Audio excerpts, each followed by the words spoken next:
Yo, what's going on YouTube? Welcome back to another Minnesota Twins game review, and what a game that was last night. This is probably going to be the best video of the year because that was the best game of the year. The Minnesota Twins absolutely slaughtered the Seattle Mariners 18-4.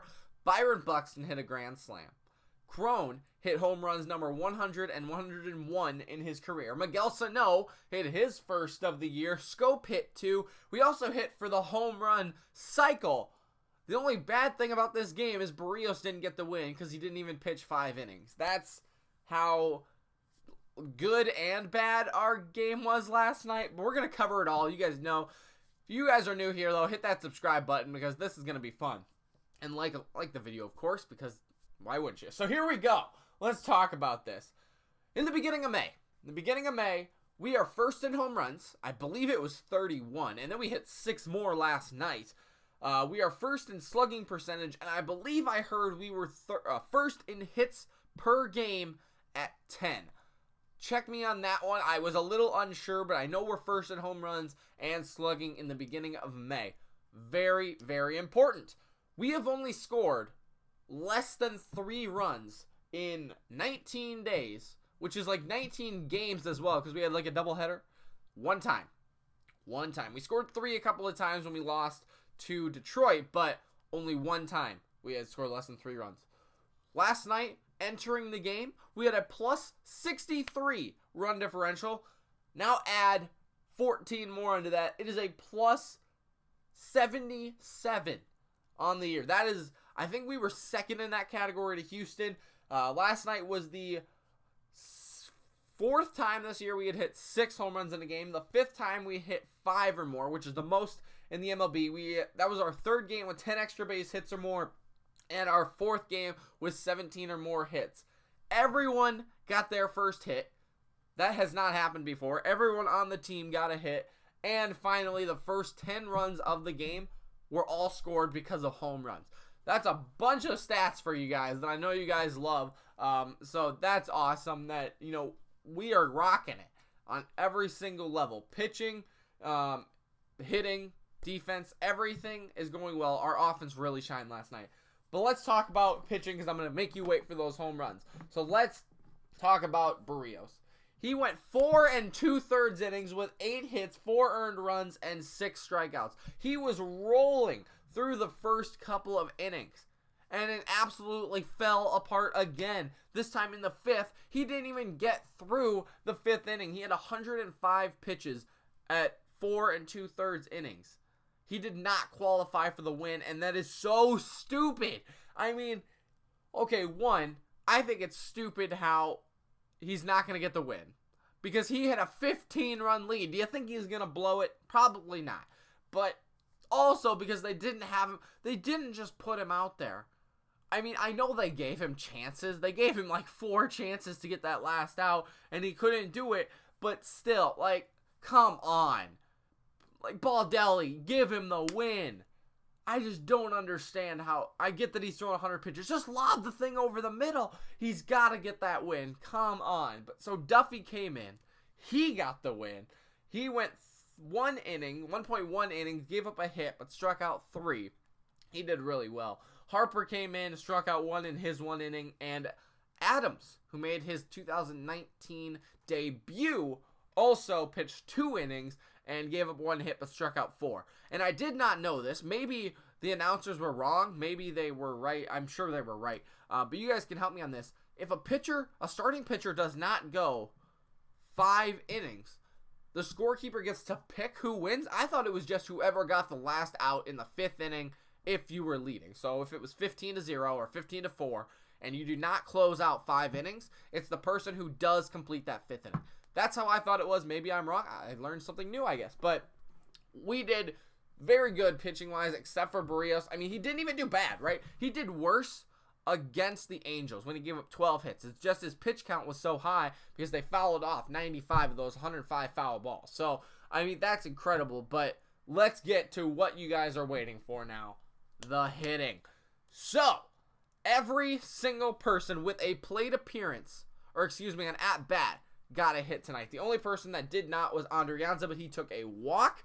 So, he did not get an official at bat. So everybody, even Arias, who made his major league debut last night, got a hit. And that's great. I mean, so let's talk about this. 8 runners left in scoring position. That's a little bit high, but when you score 18, I don't think they really care. 6 for 13 with runners in scoring position. That's how you do it. They were 4 for 11 with 7 guys on base, so they didn't even do that bad. Polanco, 1 for 4, and then he got taken out at the end of the game, but he's still batting .329, 1 for 4 for Luis I don't know how to say his name. I totally forgot. Arias. That's not it, but I totally just lost how to say his name. I said it before, like 2 minutes ago. It doesn't matter. He went 1 for 2, got a double in his first career game. There we go. I'm just struggling right now. Schoop then. So, I mean, good for the top of the lineup. They got hits. Schoop went 3 for 5 with 5 RBIs and 2 runs, scored 2 home runs. A 3-run home run and a 2-run home run. Those are the 2 that completed the home run cycle, because Schoop hit the home, or Cron hit number 1, then Buxton hit a grand slam, Cron hit another one, Miguel Sano hit one, and then Schoop hit 2 and 3. Home run cycle. That doesn't happen very often. Gonzalez, 3 for 6. This guy is heating up. 250 average now. Good for him. Adrian's, like I said, walked. Rosario, 3 for 6. He just can't get a home run, though. He is, and that's fine. You know, let some other guy take the home run lead. He's been doing great, but he's been stroking the ball left and right. Let him hit. He doesn't need to hit the ball over the fence. He is doing his job. 3 for 6 with an RBI and a run.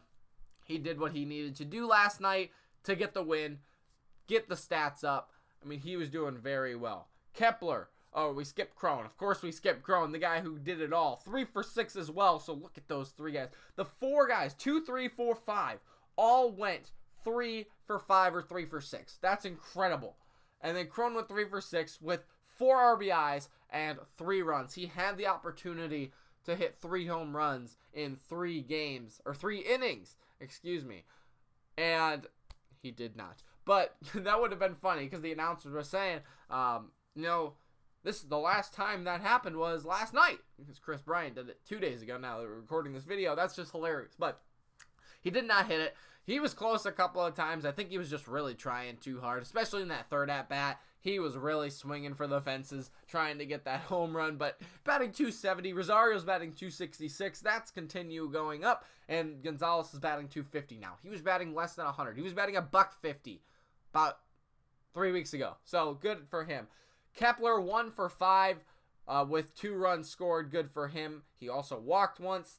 Miguel Sano, in his, third game now, I believe, third game, still struck out once, but he also hit a home run. So that was really good. He struck out to a freaking position player. So did Castro. That's unacceptable. That is not good. They had to they knocked LeBlanc out after 2 1/3 innings, and they brought in a bunch of different pitchers. But Murphy had to pitch, and he got 2 strikeouts on Castro and Sano. I think they were both trying too hard, but that's just ridiculous, Sano. Come on, you can't do that. He went 1 for 4 with 3 runs, 2 RBIs. I mean, he had a good night at the plate, though. Otherwise, and that's what we need from him. Obviously, keep the strikeouts low. A couple nights ago, he had 3. Tonight he had 1. So, it's better, right? And he had a good night at the plate. So we kind of just disregard the strikeout there, but he's just got to not strike out a lot. You know what I'm saying? So then Castro went 1 for 4 with 1 RBI, 2 walks, and 2 runs. He's been doing well. And then Buxton, the bottom of the lineup, 2 for 4 with 5 RBIs, 2 runs. He hit a grand freaking slam. And I called it, so I'm not going to lie. I was texting my dad, and I was like, you know what? Buxton's been so hot. What if he hits a home run here? Come on, Buxton, do it. Boom! He did it. He hit it over the fence, and I was flipping out. I mean, look at these box scores. 0. Oh, we scored 18 runs on 19 hits. Talk about productivity. We did very well. Look at this. 0, 5, 5, 2, 3, 2, 0, 1, 0. That middle part of the inning, we scored 17 of our 18 runs. That's incredible. So the last thing I want to do here, we're 30-15, by the way. Can somebody tell me the last time we were 15 games above 500? Was it during that 2015 season? Is that when they said the last time we were 12 games above 500 was? That is insane. Houston keeps winning. They're on a 10-game winning streak. We're on a 5-game winning streak, 6-game road winning streak, looking for the sweep today. But I got to show you or tell you some stuff from Twitter really quickly here. Hold on. The only other thing I had left to say was, guys, maybe you don't agree with me. Maybe you do. I go on to MLB.com to look at the box score. That's how I'm telling you all these stats. Why is Minnesota's 18 runs home run cycle not number 1? Why is Buxton's home run number 3? And they have just, who's hot right now? Or Freddie Freeman's walk-off. I get that might be more important. Or Bryce Harper's 460-foot home run. Why are those things in front of the Twins?